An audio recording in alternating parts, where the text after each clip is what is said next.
It is not a coincidence that I have seen every single issue, every single opinion on this that defends Karmelo Anthony are black people. Why is there this need to defend a killer? And I'll say because of race. It is not a coincidence that everybody that has said innocent, or not innocent, but self-defense, we're being too hard on him. These people are black. That's not a coincidence. Why is there a need to defend this behavior? And it happens with all these cases. It happened with the incident on the subway with Daniel Penny. It happens, there is this need to defend criminals. And I'll say it again, there is no scenario where stabbing somebody is the answer. It's cowardly, it's taking somebody's life. You've become a murderer at age 17 and your life is over as well. What needs to change? It's simple. There needs to be courage. Courage from journalists, editors, public figures to report the facts. Find the colors, find the light. In the gray, we'll find our sight. Brutal banner, fierce word. Shadows scream, screams unheard. Welcome to Stay in the Gray podcast. I'm your host, Ryan, and I'm here to bring you raw conversations about life and those undeniable human truths. We dive into the chaos, one issue at a time, blending comedy, controversy, and the unexplainable. Get ready for transparent ideas straight from the gray areas where most answers are hiding. So stay curious, stay inquisitive, please stay laughing, stay in the gray. Come check it out. We'll see you there. Hey everyone. This is going to be an intense show.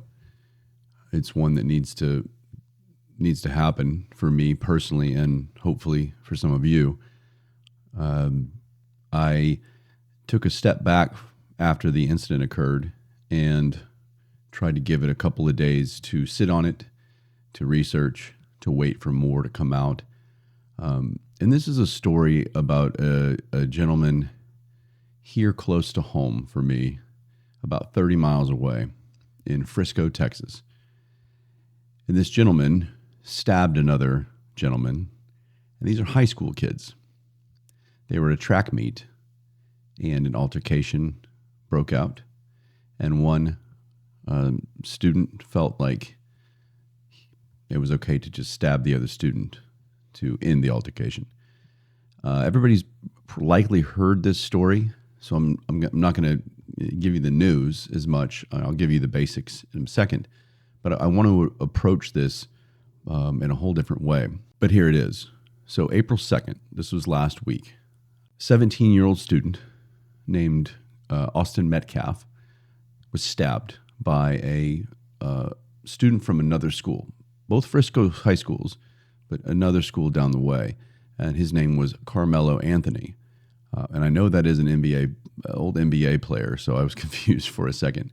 But Austin Metcalf is a white boy, was a white boy of 17, and Karmelo Anthony is a black boy, age 17. And Austin's death didn't become some national outrage. It didn't spark the same coverage that it would have otherwise sparked under different circumstances. Why? You all know where I'm going with this. The alleged killer is black. By the way, the killer himself said, "I'm not alleged, I did it." The victim is white, and when the racial dynamic occurs, the media often goes quiet about that. Reverse the roles, and they're anything but. This is not about demonizing anybody. It's about asking why we're afraid to talk when the facts don't fit this clean narrative. What is the fear doing to real people, real communities, real accountability? Welcome to Stay in the Gray. Let's get into it. Here are the facts. Austin Metcalf was stabbed by another teenager, Karmelo Anthony, like I mentioned, during an altercation at Kuykendall, I think I said that right, Stadium in Frisco, Texas. Both were in the same district, but different high schools. And it was a track meet on a Tuesday at 10 o'clock in the morning. and I believe it was Tuesday. Yeah, the 2nd of April. The police released the suspect's name. They charged him with murder, and the Frisco ISD issued a statement about grief counselors being available and all these types of things. But when you zoom out and look at it, there's a little bit of a void here. Nobody wants to talk about it. This wasn't news like you would see otherwise. If the alleged murderer was a white boy who stabbed a black boy, what do you think? How would this be portrayed? A lot differently. And there's nothing wrong with saying that. That's my whole point of this show. We have to stop walking on eggshells about these topics. I'm trying not to get fired up. I sat on this for a couple of days, like I said, and all it did was make it worse. I thought, let me calm down. Let me take a step back on how this is being approached. The motive had nothing to do with skin color. I'll stand behind that. It's not like Karmelo Anthony said, hey, Austin is upsetting me. He's white. Here's my opportunity. There's, first off, no way to really know. Only Karmelo would know that. Second, that's not what I'm talking about. What I'm talking about is the reason for his reaction, why he felt that was his only option. Why did he have a knife in his backpack to begin with? Why are so many people now ready to jump and defend the killer? And that's what I want to talk about. There's a belief that, in my opinion, avoiding racially sensitive stories, that we're avoiding harm.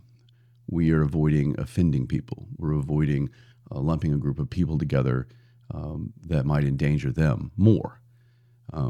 But when the media selectively covers stories based on who the perpetrator is, it doesn't build trust.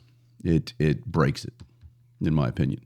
There's been crimes where races are reversed and they get all this national attention, like I just mentioned, protests, op-eds. But Austin's story is just looked at in a whole other light. Just somebody, tragic event, thoughts and prayers, all the families involved. This is sad, grievance counselors, and on and on. And then tomorrow or next week, we'll move on to the next. And this hasn't happened completely like I thought it would. And that's why when I say that things have gotten worse in the last couple of days, that's what I mean. For some reason, this story has sparked more debate. And guess what? Race is in the center of it. Why? People will point at me and go, well, look at what you're talking about. I'm not talking about the color of the skin igniting Karmelo. I'm not talking about the need for him to resort to that being because of the color of his skin. I'm talking about all the variables that surround a culture in life. What does it say to the victims' families, or his family? I mean, or victims' families and all when it comes to this topic? You're basically telling them, sorry, but it is what happened. It is what it is, and no steps are going to be taken to help prevent it in the future. And that's what I want to do. I want to help figure out what the problem is and why this keeps happening within a certain culture. So I looked through 20 different publications, big and small, and I was trying to find if any of them had the balls to straight up list the races, the ethnicities of these kids in the story. And of course not a single one. I did national, the very popular ones, of course, CNN, Fox, NBC. I did small publications. I did local here in Dallas, all kinds. And not one of them said it. Now you'll look at me and go, well, there you go. That's the point. We don't want to say it. It shouldn't matter. But you're avoiding it. Case in point, CNN, the lovely CNN, who I thought they were getting a little bit better, but this is tough. So they list the story. High school kid stabs another high school kid at a track meet over a dispute on the chair, where he was sitting. Well, and I'll give you that information in a second. I forgot that. 2 stories below that, CNN's headline was the following. Gunman from racist attack in Texas Walmart in 2019 enters a plea. And it goes on to say Cruces, who is white and 21 years old. And then it goes on into the article. The killer in this story was white, and they let us know. The story right above that, this one, no mention at all on either side. Why? That's all I want to know. And until we address the why and what we can do to help it, this is not going to stop. It is not okay what happened. I will just lead with that. So here's what happened. I forgot that part of the story. Apparently, at this track meet, not apparently, you can see it in the pictures, each school has a tent set up for those athletes to rest together underneath. And I think it was a drizzling out as well. So yes, students were seeking out shelter, if you will. This young man, Karmelo Anthony, was in the wrong tent. He was underneath it, sitting in the chair. Austin Metcalf, Austin and his family. Austin Metcalf approached Karmelo and said, "Hey, dude, you're in the wrong tent. By the way, I am privy to someone who was there and privy to the person who actually called for help. So I'm aware of what happened, and I know what happened better than half the people who are spouting off." Austin wasn't necessarily the nicest. Was he a dick? I don't think it may be that far, but he could have been. Then he asked him to leave. And of course, Karmelo said, I'm good. I'm going to go ahead and stay. And of course, Austin said, "Hey, I don't think so. This is our tent." Karmelo grabbed his backpack and put his hand in and said, "Touch me and find out what happens." Of course, Austin, I guess, grabbed him by the shoulder to lead him out. Some people say they grabbed him by his shirt. And Karmelo proceeded to pull a black knife out of the bag and stab him once in the heart. He dropped the knife and he ran. The person I'm talking about that I know of through mutual acquaintances chased him across some railroad tracks and into a field where the perpetrator stopped and began walking. When authorities arrived, they grabbed Anthony and led him away. Of course, Anthony said, "Can this be self-defense?" The officer that was leading him away called in and said, "I have the alleged killer or the alleged defendant." And he looked at the officer and said, "Not alleged, I did it." So he admitted to it. And apparently he got in the cop car, according to the police, and he asked if Austin was okay. Nice of him. So that's the story. The bottom line, before I talk about anything else, is that it doesn't matter whether Austin Metcalf was being an asshole. It doesn't matter if he grabbed a kid by the shoulder. There is no incident that can happen where stabbing Austin is okay. No way. Nothing. Unless Austin had a weapon of his own and was going at it. But if somebody grabs you, either handle it like a man and push back, or get out of there and go tell somebody. In this case, there's nothing to tell. You were in the wrong tent, but you can say, "Hey, he laid his hands on me." If you want to get back at him, that's probably the way to do it, because he probably would have faced some sort of punishment from the school or whatever if he was instigating a fight. But you stabbed him and you killed him. His twin brother watched him die in his arms, will no longer have him for the rest of his life. His mother and father will no longer have him the rest of their lives. Because he was not nice to you. He touched your shoulder and asked you to leave. The reason that I'm talking like this is because in the last 2 days, I have seen a bunch of stories where people are defending the killer. And it is not a coincidence that I have seen every single issue, every single opinion on this that defends Karmelo Anthony are black people. Why is there this need to defend a killer? And I'll say because of race. It is not a coincidence that everybody that has said innocent, or not innocent, but he self-defense, we're being too hard on him. These people are black.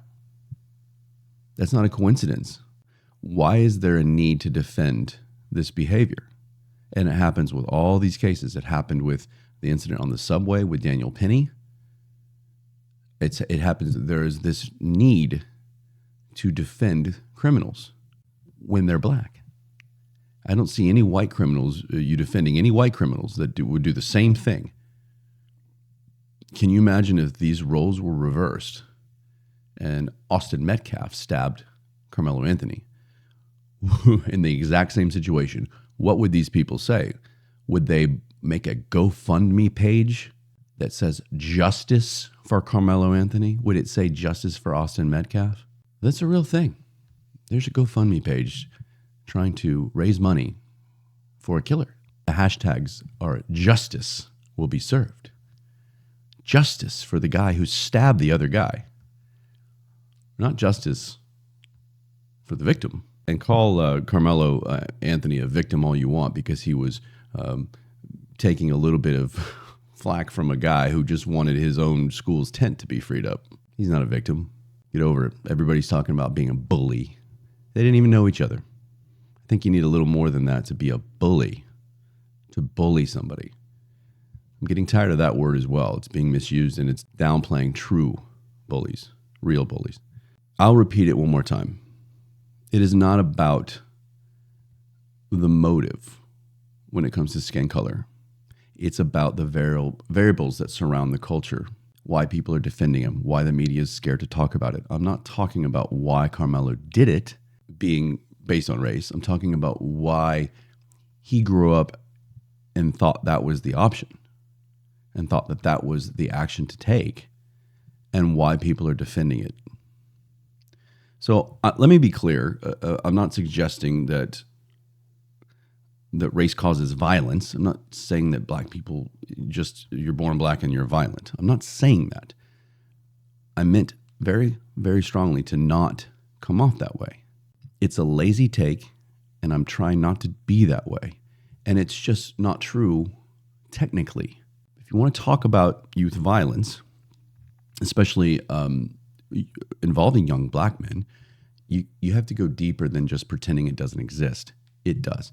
It's about disinvestment. It's about father absence, neighborhood trauma, failed policy, opportunities that have been there that haven't been grasped. Somebody close to me believes highly in the socioeconomic influence in this. And, my response was, there are all sorts of races that have socioeconomic issues. And the statistics point that one over the other tends to be more violent. Austin's family was interviewed right away. Austin's story was told, but I didn't hear. Now, we finally heard from Karmelo's dad. Of course, he's saying Karmelo's a good kid. He wouldn't have done this unless he absolutely had to. Self-defense, blah, blah, blah. Obviously, I don't expect his father to take any other sides than that. But your son killed somebody, and your son brought a knife to a track meet. Why? Why did he do that?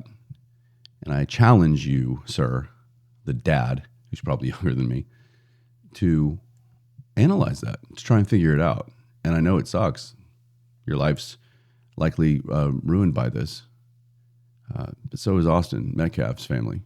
This is the section that I'm going to go over, and I'm going to have to take a deep breath, because it is very difficult for me to talk about this because of how upsetting it is. What was said from the Karmelo Anthony side right away was from other black students at his school, which is Frisco Centennial High School. They immediately defended Karmelo with a post like the following. Backstory, broken phone. That was the other part. Apparently, Karmelo's phone was broken in this conflict. That isn't something that hasn't been confirmed, or I don't know 100%, but apparently that happened. His phone broke. Backstory, a broken phone. Quote, I hope we learned a valuable lesson today. Don't break people's stuff and you still be alive, with 3 laughing emojis. Keep your hands to yourself, lil man. If anybody isn't infuriated by that, be better. You're the problem. If you think that these kids responding like that isn't a red flag for this type of behavior, especially with incidents in the future involving these people, then I challenge you to rethink it. This is not good. This is not okay. They're laughing and saying maybe you shouldn't have broken the phone.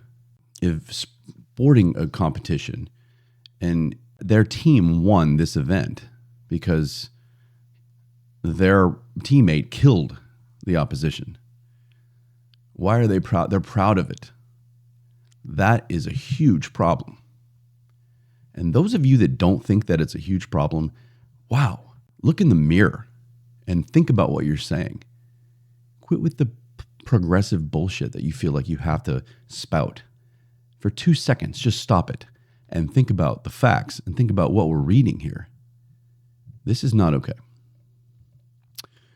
It took me going to the Times of India, I'll give them a nice plug, to bring a story that brought both sides in, that brought the story that I just gave you about the kids from his school. This was the only completely non-biased publication, I guess, in the sense that it tried to talk about all of this as well. None of the other publications had the balls to do it. Times of India did. And they gave me lots of stuff. So how about this? How about this asshole? This person posted the following.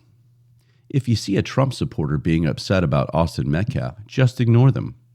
They're willingly raising their voice more about this white kid in Texas, more than over being fucked by their president day in and day out.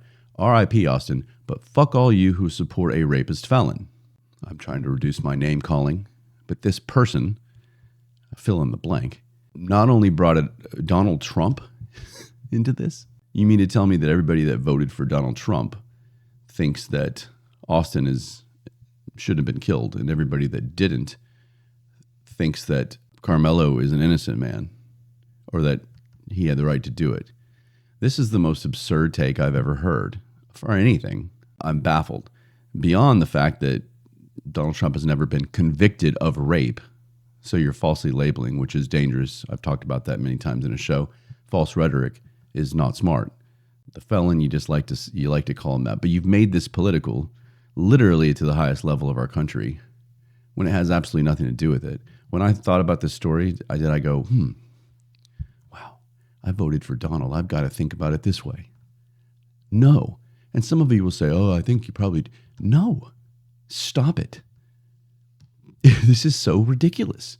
There was another one here that Austin Metcalf's death is being used as a political tool for race by you people when the motive is purely a mental issue around temper. Okay, here we go. At least that's a little bit better. And I believe that temper and a mental issue has something to do with it. But I also believe that the culture and his surroundings as a child also had to do with it and continue to cause these types of issues more and more and more on a larger number for black youth than others. And I'll get there. This was about a fucking phone, not racial hatred. Again, never said it was about racial hatred. I said the reaction of everybody is due to racial hatred. And we have bums like Jason Whitlock, who I'll talk about in a second, and Colin Rugg using the death to cater to a racist audience. Again, accusations, false accusations based on nothing. It's dangerous when something like this happens, and that's what you respond with. So there's a black columnist, speaking of, he just mentioned him, Jason Whitlock, and he's known for calling out his culture. He's doing what I wish more people would do, which is take a strong stance and be a powerful black man in the community and help the youth by calling out what's going on. He thinks, he said on his YouTube live show, that there is something called a black diss culture, and that's what killed Austin Metcalf. What he's saying is diss culture is when young black men, primarily, believe that nobody can disrespect them and that they should avenge any kind of disrespect. Was Karmelo disrespected? Number one, he was in the wrong tent. He brought the knife. Was he disrespected? Maybe. Okay. But when you use the word avenge, obviously he thought stabbing him was the answer. And I'll say it again. There is no scenario where stabbing somebody is the answer. It's cowardly. It's taking somebody's life. you've become a murderer at age 17 and your life is over as well. What happened to the good old days when you just go, try and punch each other by the bike racks? What happened to that? What happened to these things where you push each other and you get upset and then you walk away and that's it? People are killing each other over this stuff. This guy lost his life because he walked up and said, "Hey, can you get out of our tent?" He lost his life. Both of these students, both Karmelo and Austin, were 4.0 students in high school. They both played football and they both had opportunities to play at the college level. Life was going in the right direction for both of these kids until one of them felt like stabbing the other. And I want to know why he felt like stabbing the other was the right thing to do. But other black men, influencers are coming out. There's a Terrence Williams and Officer Tatum and some of these other ones are very upset that black people are defending Karmelo. He's saying it makes all of us look bad as black people in our race. And it's, again, hiding the problem. So there are some people out there who are agreeing. Now, this is what I'm going to get to really quickly. I mean, I've got to kind of get rolling here. I'm just so kind of stunned by all of this. There is an absolutely ridiculous post by I believe he's affiliated with Black Lives Matter. Forgive me. His name's Tariq Nasheed, and I don't even want to plug this guy, but he put a post that literally says he rewrote the headline or rewrote the article of the story. A suspected white supremacist. So now Austin Metcalf, a 17-year-old, is a white supremacist. Austin Metcalf, pictured here with his twin, allegedly demanded honor student, which is fine, he is, but so is Austin. So Austin's a white supremacist, and Karmelo gets the honor student label. The guy who stabbed him, by the way. He demanded that honor student Karmelo Anthony give up his seat like it was the Jim Crow era. Karmelo defended himself from an alleged threat. The Daniel Penny case set this precedent. So they're blaming Daniel Penny again, who saved a train from a guy saying he was going to kill everybody. A criminal that had 42 counts. But again, Daniel Penny was the one to blame, of course, and now this person is claiming that a high school white supremacist felt that he had the right to bully another child, knowing full well that I guess being stabbed back is okay. It is beyond me that these people can write this and sleep at night, unless they themselves are true racists back towards white people. And I don't doubt that that's the case. I'm just saying, I'm calling it like it is. There's no other reason that these people would say this. Again, the roles are reversed. What's this tweet? What's this post? If the roles are reversed, the exact same thing happened. But Austin had dark skin and Karmelo had light skin. That's all you have to think about. This other post, again, this is the justice will prevail. Justice for the killer. A respectful, well-mannered young man. Well, both of them apparently were, according to witnesses. 4.0 student, both of them were. A kid with zero criminal history, both. A son raised in a loving home by parents who taught him right from wrong. Do you know that? If he was taught right from wrong, he would not be carrying a knife to a track meet and he wouldn't stab somebody. Come on. A life was lost and that's tragic. Yeah, you seem real broken up about it. But what's also tragic is the way the media is twisting the story to fit their agenda. If anything, the media is not reporting it correctly. They're scared to. Karmelo defended himself against violent aggressors. That is not a crime. I beg to differ. First off, asking you to move from a tent and pushing you out of it is not violent aggressors. I have to pause. I just hashtag stand for Karmelo with a fist. Free Karmelo. Stop bullying. Stand your ground. We want justice. I mean, is this fucking real? Are you serious? This is not going to end. This is not going to ever end until you take some accountability and you try and help the youth in this situation. I want to help the youth, and yet I'm called the racist. I want this to stop. How about this? A 2023 CDC report showed homicide is still the leading cause of death for black males ages 10 to 24. That's not a narrative. That's a crisis. And we're failing the kids by avoiding the conversation and by this kind of nonsense that people are posting in defense of somebody stabbing somebody else. The Office of Juvenile Justice and Delinquency Prevention, OJJDP, in 2023. This is the breakdown of youth arrests for violent crimes. White, 3,800. Hispanic, 3,022. American Indian, 271. Asians coming in hot at 127. And blacks at 6,434. That is double the second place, which is the white. White youth makes up 45%. The blacks, the black youth, 15%, yet committing 50% more, 100% more. Sorry, I'm not a math major. 6,000 to 3,000 basically, with only 15% of the youth population. That is an issue. That isn't skewed because of authority and because of all this nonsense. And even if it was, it's not skewed to this amount. These are statistics. This isn't just my opinion. This isn't just me being racist, like you want to say. These are statistics. Why are they so high? Is it socioeconomic? Is it a culture thing? Is it growing up and seeing brothers and cousins and uncles and fathers do these things and try and justify them because of a victim mindset? Poor me. It's not my fault that I'm being treated this way. The only thing I can do is lash out, defend myself. Is that what's happening? I used to do volunteer work, some in high school, some in college, where I would go to the lower income schools or daycare centers, depending on the age.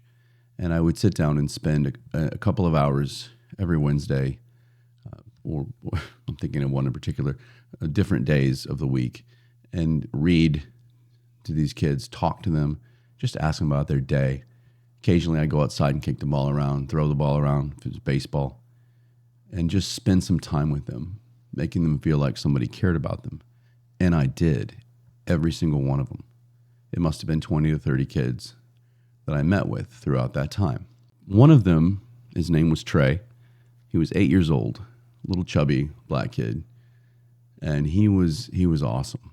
He was just incredible and had the best attitude despite his life, because what he would tell me is that his mom was always asleep. His mom had all sorts of, white powder laying everywhere. I mean, it was almost like he was trained to code the truth. I mean, it was almost too obvious the way he was saying it. And he's 8. His dad ran off. I think he said his dad was in jail. This one particular one. I heard many stories that were like it. And all you can do is tell him to go home and believe in himself and to know that he can be something and just that people care about him. And the last day I saw him, I didn't know how to, I said the same stuff over and over again, but I wanted to leave more of an impact. And now he's probably, in his 20s. And I don't know. I don't know where he is and what he's doing. And I really just hope he was one of the ones that got out of his situation and made something of himself. And I know it's hard to get to every child, but we've got to try. More mentors, more fathers staying in the home, more siblings and relatives who are not in gangs. A belief in we're not the victims. We can go take advantage of opportunities. Let's be something. How do we do that? I don't know, but we need to talk about it instead of ignoring it. Instead of calling somebody like me a racist for bringing statistics to our attention, how about we try and go, whoa, these numbers are here. There's a reason for it. Let's try and help. Instead of sweeping it under the rug and pointing fingers and defending murderous behavior. All right. I've gone on ramble. I'm trying to skip through a little bit here because it's kind of a little bit of over and over. But basically, you all know what I'm going to say. I mean, when it comes to the pattern involved. There's a pattern. Okay, 2021, 13-year-old stabbing, using stabbings here. Logan Smith in Florida, or 2022, Ethan Liming was killed in Ohio. Violent deaths, young white teen victims, black perpetrators. Minimal coverage. I didn't even know who these people were until I read this, until I looked it up. Flip it now. And I know that there are other issues with these big names, but Trayvon Martin and Ahmaud Arbery and George Floyd, these were national crises. These were murals and statues being put up for people that were criminals who were killed because they were black. I understand the police issue, and that had something to do with it. But again, you're glorifying criminals. You can come down on Chauvin, the police officer with George Floyd, or whoever was involved in killing these people, but to glorify the victims who were criminals themselves isn't going to do anything. All it's saying is it's about race, and it's just not. I mean, obviously there are racially driven hate crimes, and that's a different story. This was not one of them. What needs to change? It's simple. There needs to be courage. Courage from journalists, editors, public figures to report the facts. Some like I just gave you. There are lots more that we can dive into as we help. I know they're uncomfortable. There needs to be compassion. People will say, well, you're not showing that. I beg to differ. All I want to do is help and talk about how to help. That's compassion. Ignoring it and defending killers is the opposite. You think you're showing compassion. It's misguided. But the compassion to talk about the youth in a way that doesn't reduce people to race, but it doesn't ignore the patterns that are there either. That's the better way to say it. Let's talk about the culture, about broken homes, schools that are failing. Education has gone just way down in the last 20 or 30 years. Hopefully they're going to work to fix that. There are mentors that are missing, fathers, male influences in their lives. People are probably scared to go and deal with this. I don't blame them. Talk about trauma and anger, the kids who feel like they have nothing to lose, which is what it's all about. That's how we help. That's how we honor victims like Austin, who, if he's being an asshole, damn it, Austin, why were you an asshole? I don't like to hear that either. But you didn't deserve to die. And so hopefully we can honor the loss without making it about a racially driven act, but also without pretending that race isn't in the room, because it is. This episode was a little uncomfortable. Good. It should be. And it might continue to be as we talk about it. But until we're brave enough to have that full conversation without tiptoeing, screaming, and shutting down and pointing fingers falsely, nothing's going to get better. You just think about it. Thanks for staying in the gray. Love you guys. Find the colors, find the light. In the gray, we'll find our sight. Brutal banner, fierce word.